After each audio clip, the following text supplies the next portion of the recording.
नमस्ते। आज हम एक बहुत ही दिलचस्प बात करने वाले हैं कि हम नेगेटिव एनर्जी से कैसे डील करते हैं और इससे भी जरूरी हम वो इंसान कैसे बन सकते हैं जिसकी पॉजिटिविटी को देखकर दूसरे भी वैसा ही बनना चाहें। अच्छा, एक मिनट के लिए सोचिए।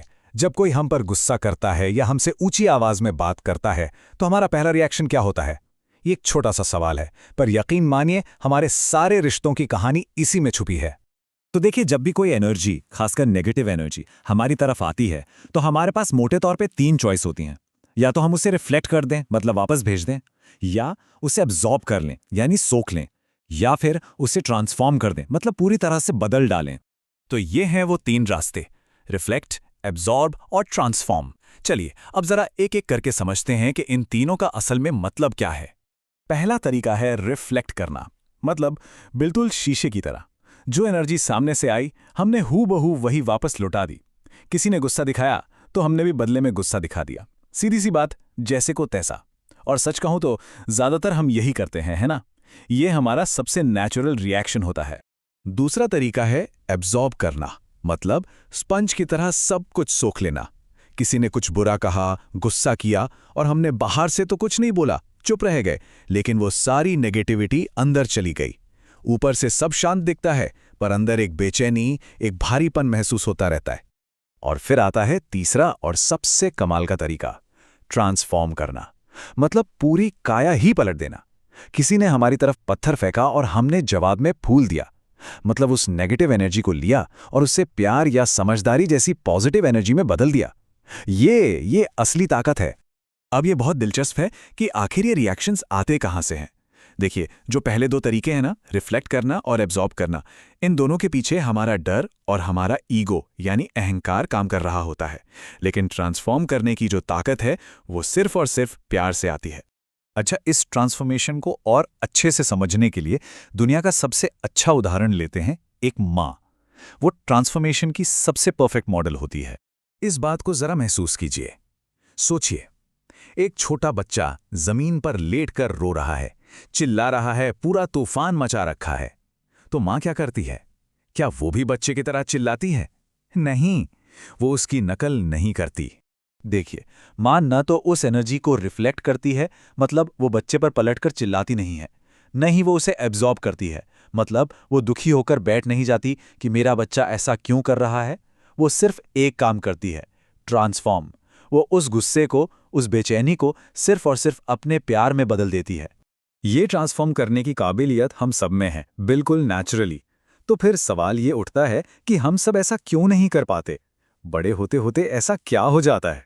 जवाब है हमारा ईगो और हमारा डर। ये दोनों मिलकर एक दीवार खड़ी कर देते हैं और हमारे अंदर जो प्यार की नेचुरल एनर्जी है ना, उसे बाहर आने से रोक देते हैं, एक ब्लॉकेज की तरह काम करते हैं। तो अब असल काम की बात, हमें करना क्या है?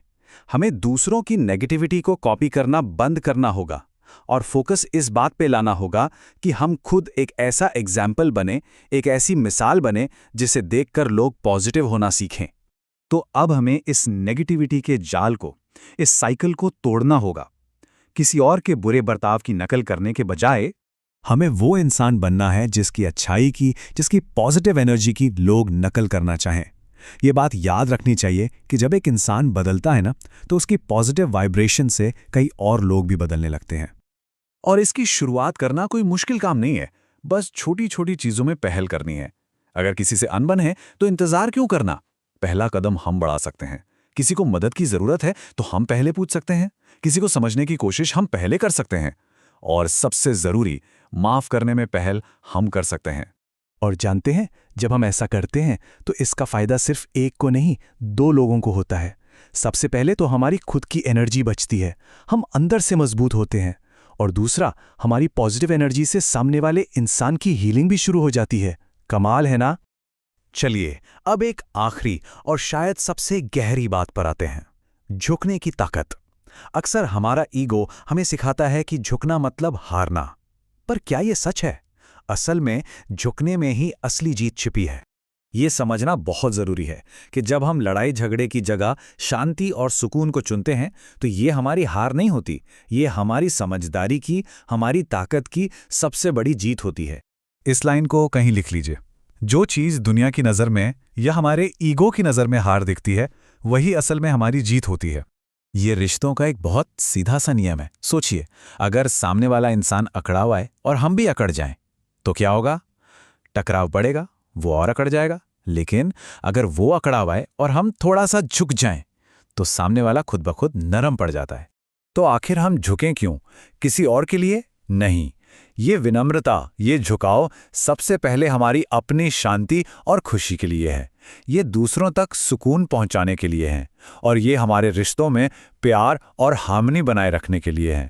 तो आखिर में सवाल बस यही है कि आज हम दूसरों के लिए क्या बनना चुनते हैं?